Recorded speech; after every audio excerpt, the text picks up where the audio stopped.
Hey, welcome again, everyone. My name's Yarrow. I'm with New Jersey Citizen Action and the Time to Care Coalition.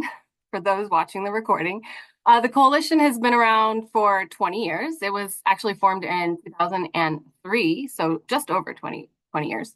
And we were formed with the core principle that in a modern society, all workers should be able to afford to take time off to care for themselves and their loved ones during life's most important moments. Several coalition partners are on the call. We have worked together over the years, and some of us actually decades, to promote public policies and programs that help workers and employers afford what really should be a basic right to be able to heal, bond, and care. Today, we're going to share with you background on New Jersey's paid leave programs, breakdown on paid family leave benefits, job protections, how they operate distinctly, and then we're going to share research from the Rutger Center for Women and Work on who and how many workers are impacted by the lack of job protections and how this issue has created a barrier to ensuring equitable access for all. And then we're going to touch on some concerns about allowing all workers to take their paid leave benefits when they need are really unfounded, and how paid leave truly provides benefits beyond any inconveniences, real or perceived, in the workplace. And then we'll share recommended policy solutions and a path forward.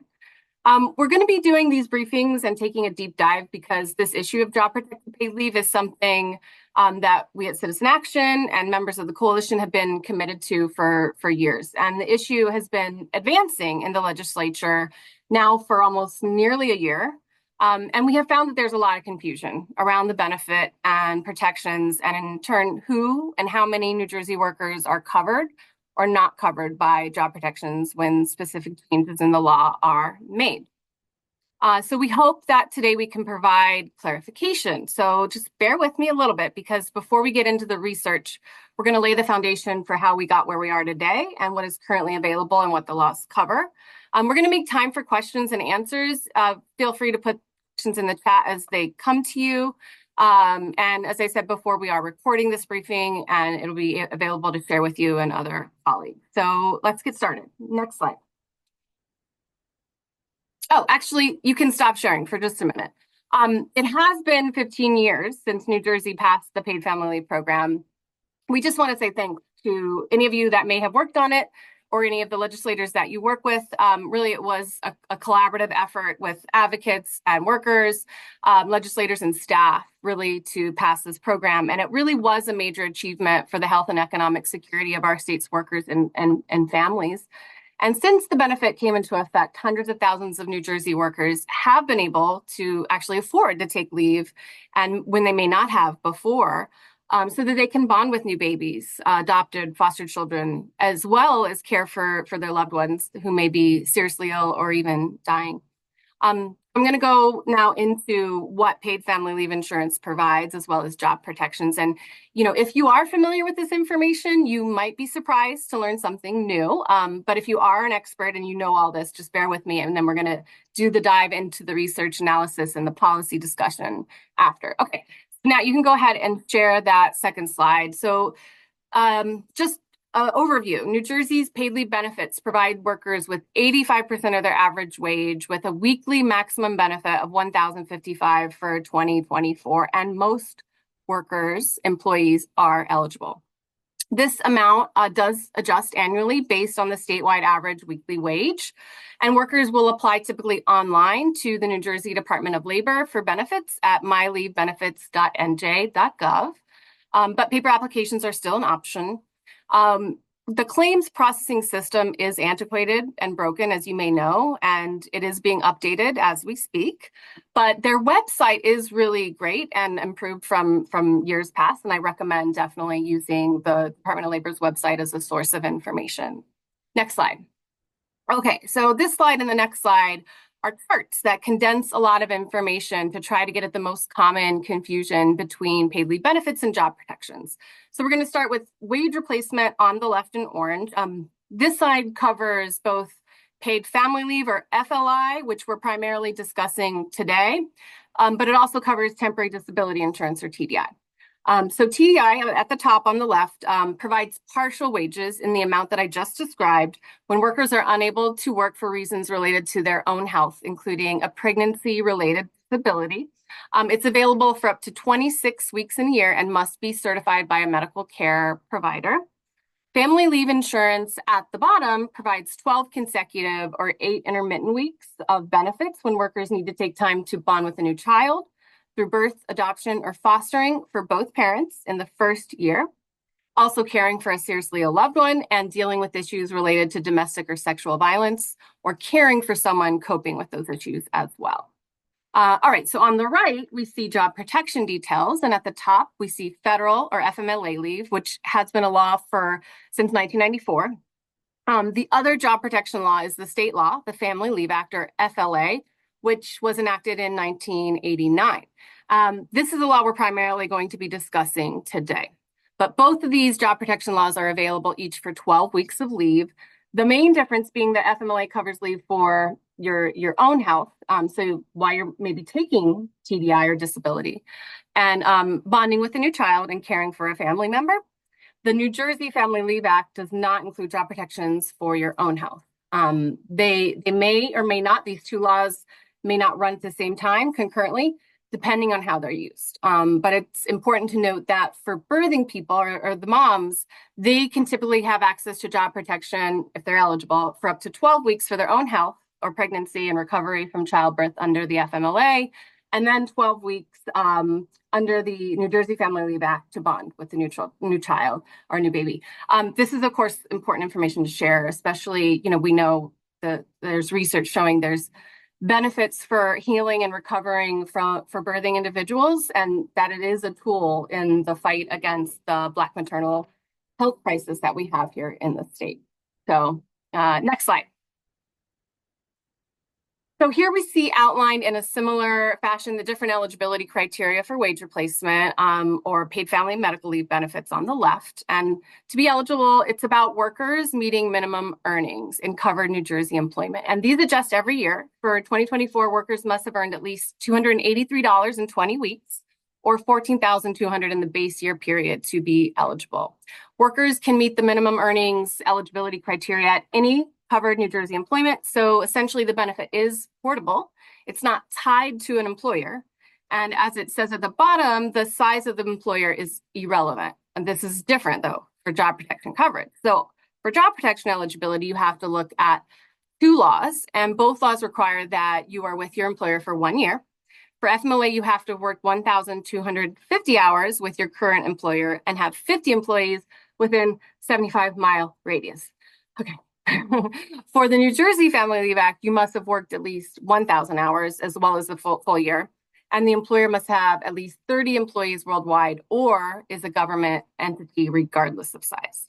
Okay, so you can see the eligibility conditions for job protection are different from the eligibility conditions for paid family leave. They don't match up. So you can imagine, or maybe from speaking with constituents, just how difficult and confusing this is for the average person to understand all the programs, benefits, protections, and eligibility.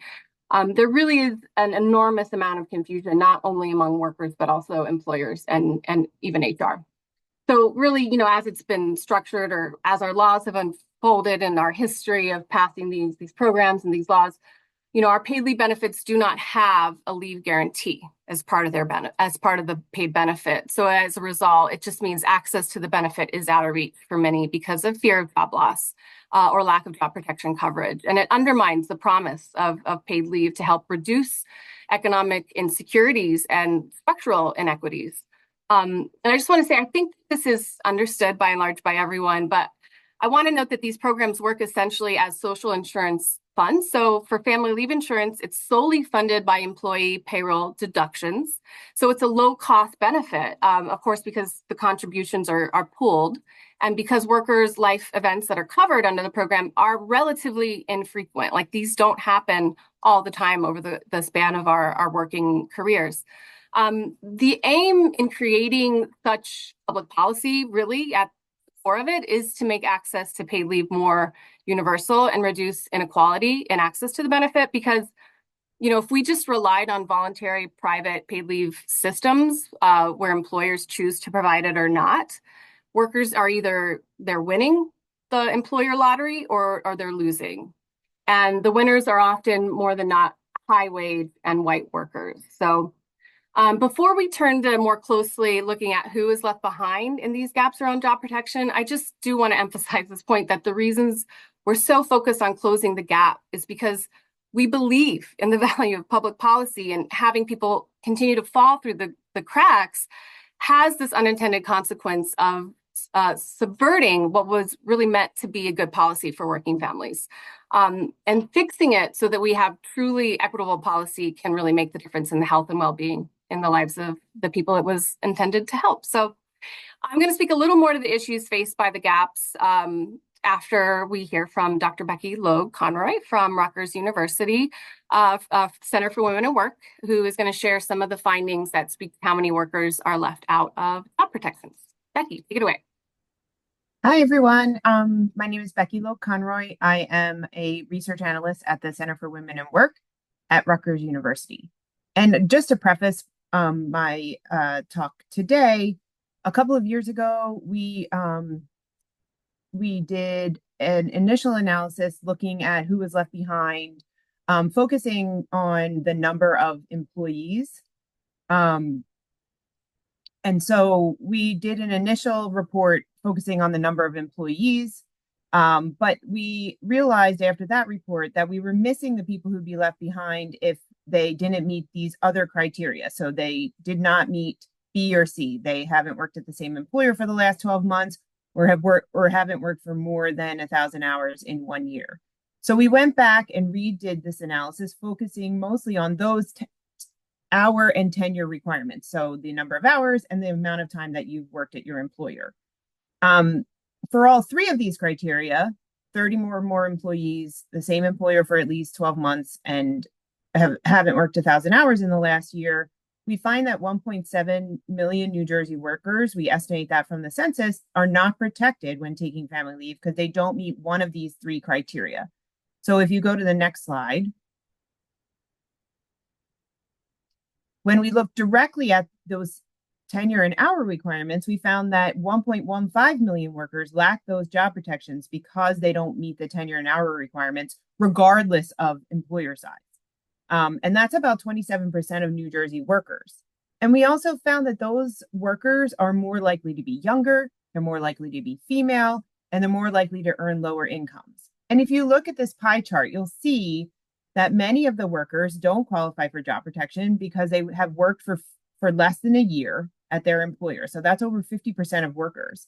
And also that they've potentially worked for more than one employer in the last year. So these are people who have jobs that either turn over a lot or they've just started a new job and therefore their job is not protected, even if they qualify for the wage replacement piece of family leave.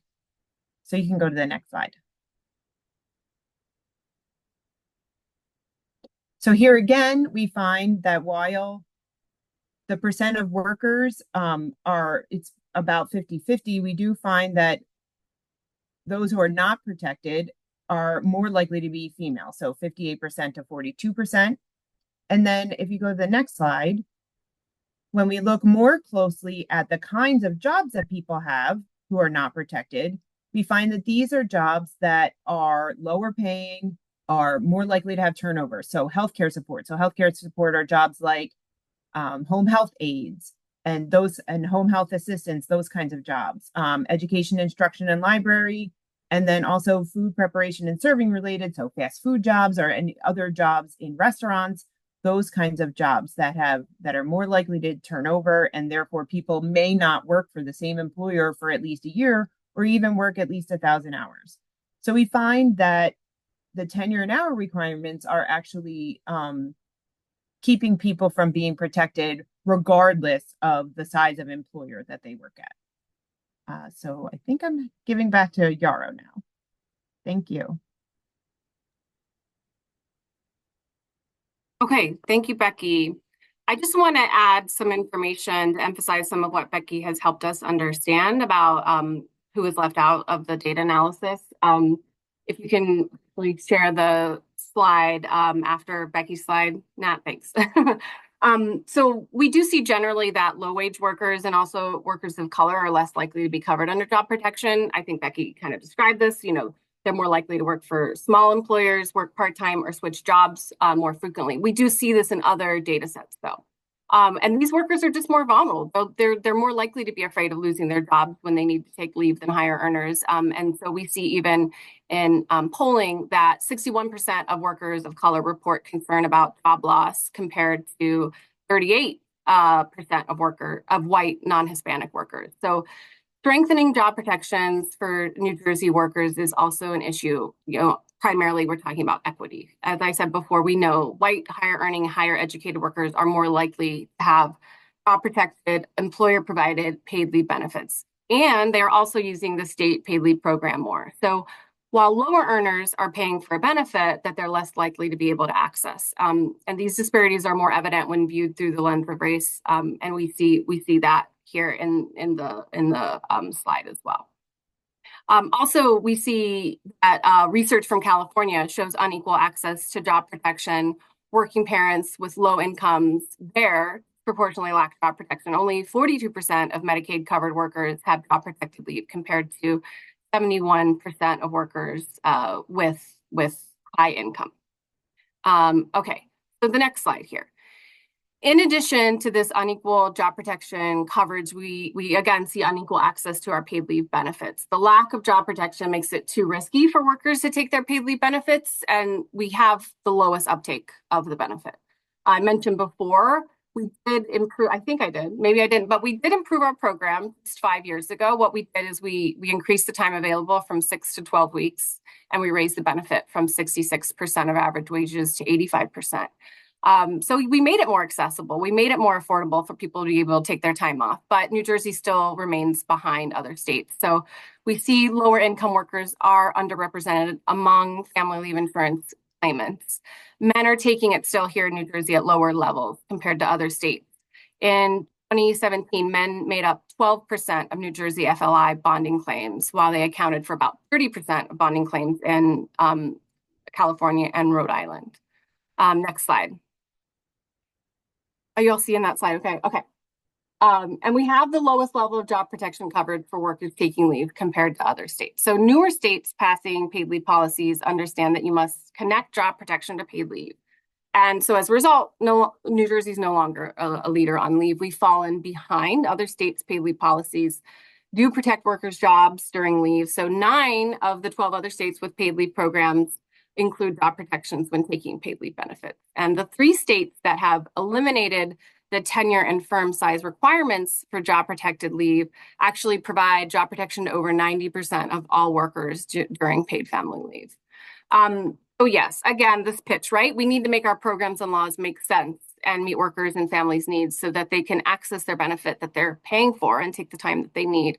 But I want to show you now a visual explanation in the next slide of why these amendments that we're calling for are so important if we want to truly expand access to paid family leave and job protection. So, we see that the solution is already partly written. Bill A 3451 or S 2950, it only partially fixes a loophole of the employer size for job protections, and it doesn't address the other 2 criteria in terms of duration or tenure of employment, which, as Dr. Loconroy explained, it would actually leave the 1.15 million New Jersey workers still exposed when they need to take leave. And really, again, those are the workers who are disproportionately lower income women workers and generally already more precarious. So what we are proposing is to cover more workers with amendments to provide job protected family leave for New Jersey workers at an employer with, yes, 5 employees as the bill currently is. And after 90 days at a specific employer, when a worker takes family leave or leave for reasons covered under the Family Leave Act. And so the policy recommendation for these amendments is really about reducing the amount of confusion as well as the separate eligibility requirements, and also bring us more in line with other states with a paid leave program. As you saw in the paid leave benefit and job protection graphics at the beginning, that's what we use when we educate the public and help them understand what's available. It's just a lot for people to digest and understand. And we do hear stories from workers often after the fact. They've already taken the time, but they didn't take their benefits thinking they're not eligible because they didn't work at a place with 30 or more employees, or they didn't take their benefits or take leave because they didn't have a year at the job. Or, just today I got off a call with somebody who They actually they were able to negotiate taking 4 weeks after having a baby because they weren't job protected, but they didn't apply to their benefit because they thought they weren't eligible. It's just a mess. So the changes we are seeking really are about covering more workers, but also making policy work for people to simplify and streamline the eligibility and make it make sense. So you can go ahead and stop sharing the slides. I'm actually going to introduce some other folks because I feel like I've talked too much already. I want to welcome Jason from 1199 SEIU UHWE to share a few words. All right, good afternoon, everybody. I'm Jason Ajike, New Jersey Political Director with 1199 SEIU. We represent thousands of healthcare workers, especially CNAs, across the state of New Jersey. We were actually very much so involved in the original creation of this legislation alongside the New Jersey Time to Care Coalition. So we believe that these amendments are really necessary to kind of push this legislation forward in a way that makes things more accessible and easy to understand, right? Because we know that there's a lot of confusion, and when workers are confused, they fear taking, the time that they need to, make arrangements and provide and take care of their loved ones. And so we don't want that to happen. And we know that, the pandemic has really taught us that healthcare workers are extremely, extremely valuable and needed. And of course, they want to be there to provide and, provide specialized care for their patients. But at the same time, as much as they are superheroes to us, they're not immortal, and they don't come from immortal legacies. They come from regular families just like ours who get sick, who need medical attention, who need extra support. And, they should be able to take that time that they need to care for their own loved ones, in addition to all the care that they're providing in the field at work every single day. And so we believe that these amendments will definitely help to clarify and to help to expand access to this very needed benefit of paid family leave. And I'll pass it back to Yarrow. Thank you. Yes, thanks, Jason. I'm actually going to pass it over to Tony Sandkamp. Tony, would you introduce yourself? I could give you an intro, but I think you're probably better at it. I'm Tony Sandkamp. I am the owner of Sandkamp Woodworks. We're a small mill worker in North Jersey. We provide cabinetry for home interiors in the New York metro area. And I've been doing this for 33 years. I've been in New Jersey for 25. And I'm also a member of the Main Street Alliance, the New Jersey chapter.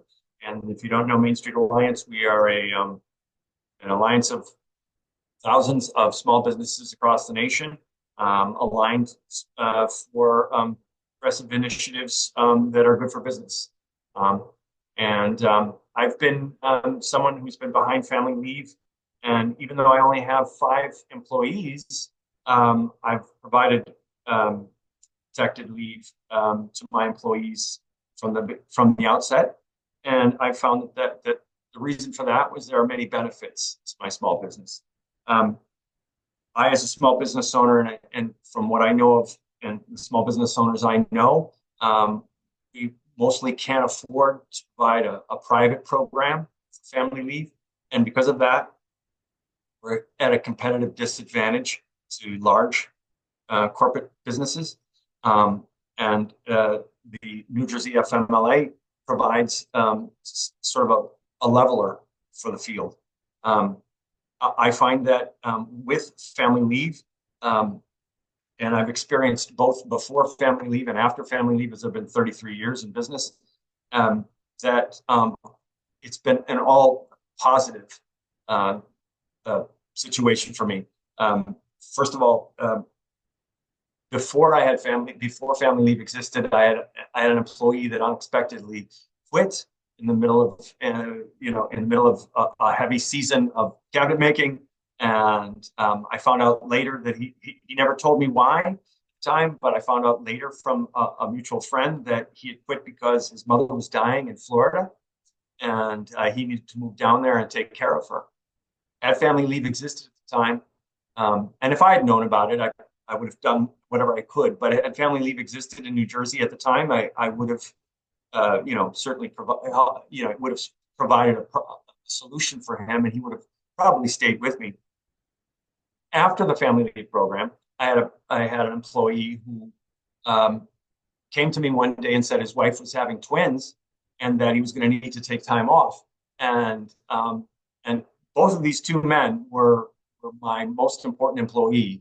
And when you've got a small business of 5 people, that is really the critical person. So as it was, he was able to take family leave, and he took 12 weeks, or 10 weeks probably at the time. And he bonded with his twins and stayed with my business. So what I realized from that those two circumstances, those two opposing circumstances, was that in the absence of family leave, my business ended up spending months trying to train a new person to take over for the person who had left. And that person's productivity took incredibly long to get back to where my original employee was. So it cost me significantly more to not have family leave than it did to have family. When I had the employee in the same position, and he was able to take family leave and he stayed with my business, I didn't have that circumstance. Of course, during the time that those two employees when they had took leave, when they left, when the employee took New Jersey family leave, I had to cover them. That was something that we worked together as a small business. I had other employees. I had someone that was working part-time that came to full-time. I think that's, one of the ways that we as small business owners can solve those problems. The other way is sometimes people will use temp workers to and train them in. But I find that in the long run, it's still cheaper for a business. It's more economical. It's better for the business to keep that employee. So that dovetails into what Yarrow's been talking about, is protection. If you don't protect family leave, if someone can take family leave, but the minute they take it, they're going to be terminated, it's not family leave. It's some sort of unemployment insurance, or it's what I call paid severance. Because if an employer can let someone go, it's no longer family. It's something else. So I've been behind it, and I'm behind the expanded protections. Like I said, I'm a business owner with 5 employees, and I think it's something that, as we all know, we're all human beings, and we all have, we all have bodies that fail, and so in the end, we all need some sort of protection. I think I covered what I wanted to. Thank you, Tony. If you have any questions for me as a small business owner, I'd be happy to answer. Thank you. That's great. I appreciate it. I do want to give the floor over to Michelle Liebtag, the Political and Education Director at CWA Local 1036. Michelle? Thank you, Yarrow. As Yarrow referenced earlier, we've been working together for decades. CWA Local 1036 has been a member of the New Jersey Time to Care Coalition since its founding over 20 years ago, and we have fought to pass and expand this program so that workers can afford to take time off when they need to. We know that workers are not accessing their benefits even when they need to, despite being eligible for and contributing to this program, which we believe is innately fair. Even for members of ours who may be eligible for their paid leave benefit, if they have less than a year on the job, they may have to forsake their time simply because their jobs may not be secure. We had a member of ours that left a private sector job, and to the data raised by Dr. Lou Conroy, it was suggested that some of these folks work in particular classifications of jobs. This individual in particular was a library county employee. She left the private sector to come into the public sector, and did not have a full year at her job when she needed to take off to give birth and bond with her new baby. The member was ineligible for FLI, decided to take a shorter leave using her own time and return to work out of fear of retaliation and lack of job protection. Again, she has been paying into a system that she was unable to utilize this benefit because of the lack of the full year at her current position. So we are asking you as staff and legislators to amend A 3451 and S 2950 to ensure that that loophole is closed, to ensure the right to return to work when employees need to take paid leave after they are with their employers for at least 90 days, and when they work for private firms with at least 5 employees. So we are asking very clearly for those amendments to close that loophole and allow for residents of the state of New Jersey to take and workers of the state of New Jersey to take full advantage of a benefit that they are paying for. It's time for lawmakers to fix the discrepancies and pass a job protection policy that reflects the realities of our working families and helps fuel economic growth. We heard this from the small business owner as well. All workers and families deserve access to their paid leave. Paid leave for all means job protection. Thank you for your time. Thanks, Thank Laura. you. Thank you, Michelle. I think I just want to actually ask a clarifying point. You mentioned that your member, the example you gave was you said that the member wasn't eligible for FLI, but I think you mean FMLA or FLA, job protection, right? That is correct. I'm Yeah. sorry. Hence, the confusion abounds with even the most expert among us. So yes, thank you for that.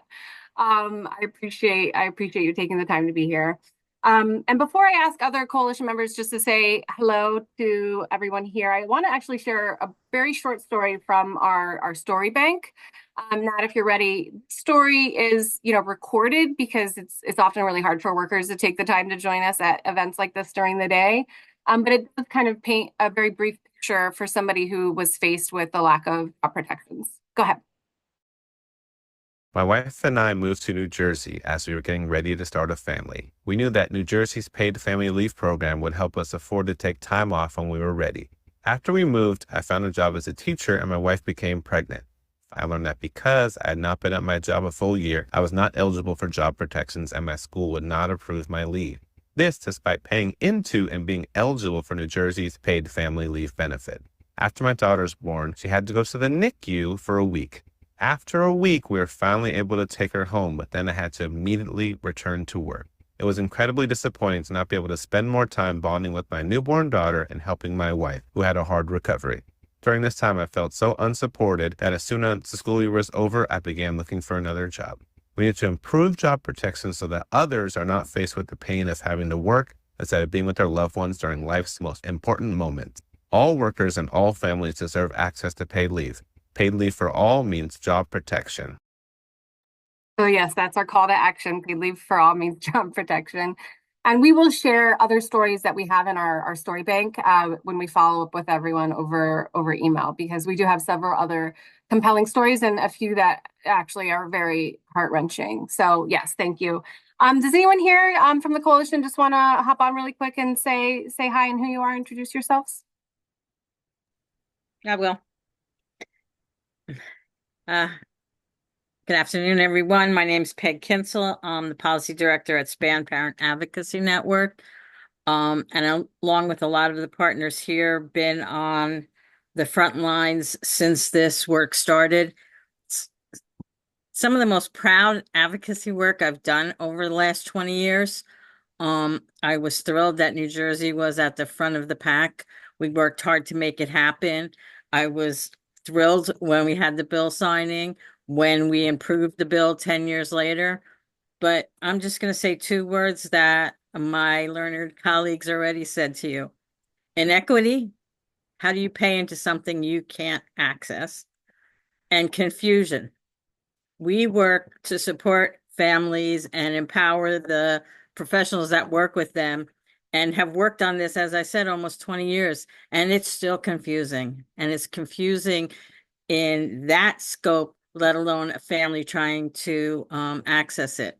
So please take the time to consider fixing this issue or these issues and putting us back at the front of the line. Thanks.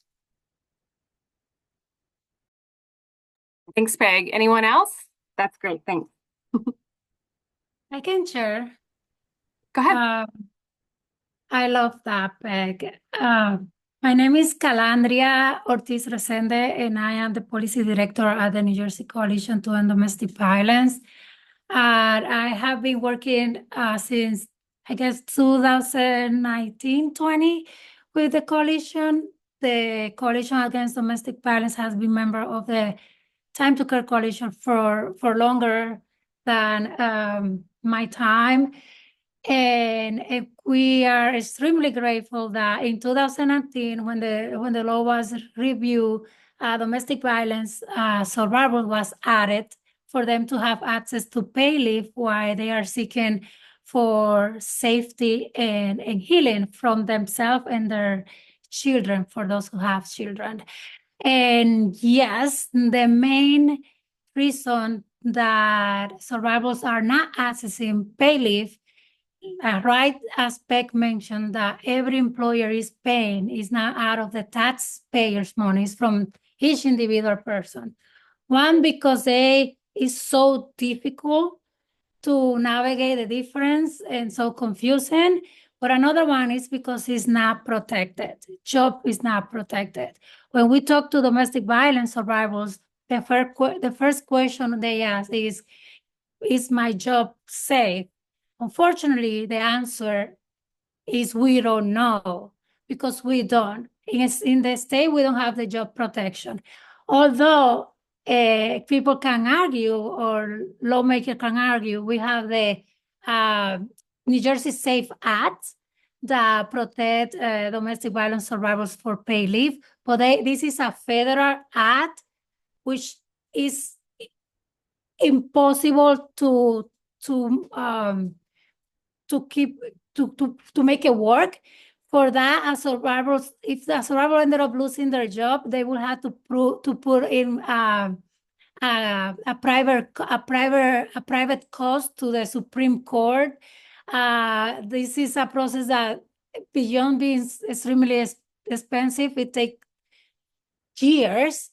And these are people who are fighting for their life, for their safety. They don't know where they're going to sleep tomorrow. They don't know what the custody of their kids is going to look like in 2 weeks. They don't know if they're going to have food.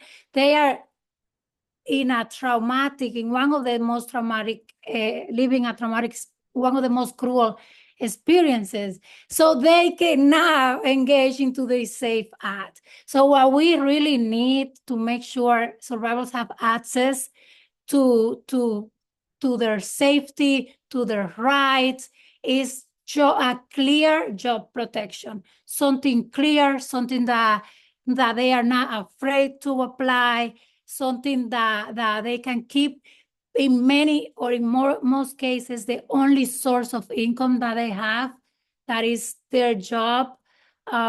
This is what we need. We need to change these legislations. And yes, to Michelle mentioned, to reduce the days and the hour requirements, because what we are seeing is that, and I think this is the way that legislators think, like, it's for babies. No, not everything is for parenting. It's not everything is for parenting. And we know, because we have worked all together for many years, that this is for other things. In the case for DV, as happened for many other emergency, we cannot plan when we're going to leave the abusive relationship. In many cases, that happen in a moment, in a gap of safety, and survival just run out of their houses, literally. So this is something that cannot be planned. So having less days for them to be able to to qualify for something that they pay again is important. And another thing is the Department of Labor, legislator, and the Office of the Governor, they have to know that because people are not applying, that doesn't mean that they don't need it. It's because it's broken, it's difficult, so it's not that data. It never can be looked at. Less people applying is because there is less need. That's not the case. And we know because we work in the ground. So thank you. Thank you, Calandria. Yes, that's a really important perspective. So thank you for sharing that. I just do want to mention that part of the barrier is that the Family Leave Act doesn't include leave for the reasons related to domestic or sexual violence like our paid benefit does. So there is, again, a mismatch. The SAFE Act exists, but it has different criteria that I didn't even get into because it's too complicated for a general discussion, but we can always, of course, break that information down for folks should they need. So thank you. Anyone else like to share before we close it out and go to questions? Okay, so in closing, I want to just reiterate there is proposed legislation, A 3451, has actually passed the Assembly, and it addressed just the one provision of employer size for eligibility for job protection. And this is great. It's a sign. Obviously, the legislature is with us in trying to remedy this problem that has been longstanding and will give workers better access. What we didn't have when this bill was moving in, it started moving in late fall last year, and then again earlier this year in the Assembly, what we didn't have was the data published. Becky presented today this information, and we do hope that having the numbers and the data and really highlighting the fact of how many folks are still left out will help us resolve this issue of job protection once and for all. So, workers paying into the program can actually have access to it when they need. I want to mention briefly, there are many other improvements that we can make to our paid family leave program. In fact, Senator Greenstein and Senator Cryan and Assembly members Sumter and Hader are sponsors of also another bill, S1070 and A623. And this bill addresses the holistic changes that the coalition has identified that need to be worked on. But here today and in the legislation that we're talking about, we're only really talking about this job protection piece as one of the core eligibility pieces that enables people to take their paid leave when they need. So you've heard from me, maybe a little too much, but also researchers, advocates, and workers, and those representing union members, how it impacts them, and what can be done to ensure workers have what they need. And what we're asking for you all here today, or maybe if you got so far in the recording, if you're watching this, is first engage with us to make sure, if you have questions so that you understand the data and the barriers that we've presented here. And work with us in a way that you can actually help work together on remedying the issue and ensuring job protection for our workers. We are working with Senator Moriarty's office to amend the current proposed bill, the Senate version 2950, to address not only the employer size that was the piece in the Assembly, but also the changes that we've outlined around the tenure and hours worked, so that workers who may change jobs, maybe move into the state, like Dylan's story, work part-time, and have been potentially sometimes paying for family leave for years, they're not denied the time when they need. And again, we want to be a leader on leave, and we need to fix these gaps. So yeah, what we're asking is that if you are in the Senate, that if you work in the Senate with somebody, with the senator, that you reach out to Senator Moriarty, let their offices know, leadership as well, that you support the changes that we're asking for, and that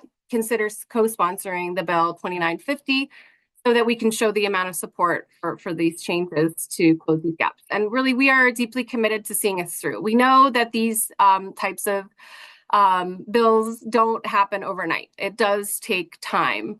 And we also understand that the administration now is supportive of seeing workers being able to access these benefits and the job protection changes that we seek. So we just asked to let you all know that we are open. We have an open line of communication. You can email, reach out, call anytime so that we can work together to get this over the finish line. And if we are able to pass this through as amended in the Senate, as we're seeking, we would ask then Assembly members take the bill up to ensure, that job protection is more universal and take on these amendments. And we are speaking with folks in the Assembly, with the original sponsor to, basically make the agreement that is the path forward.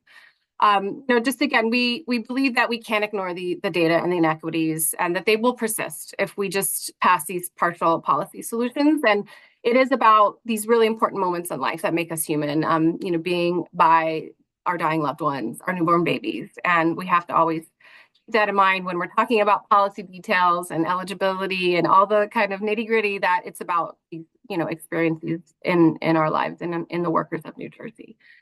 So with that, I want to actually just see if there are any questions. There is no wrong question or misunderstanding or confusion or points that anyone on the call today would like to make. You can come off mute. You can go in the chat. It's up to you.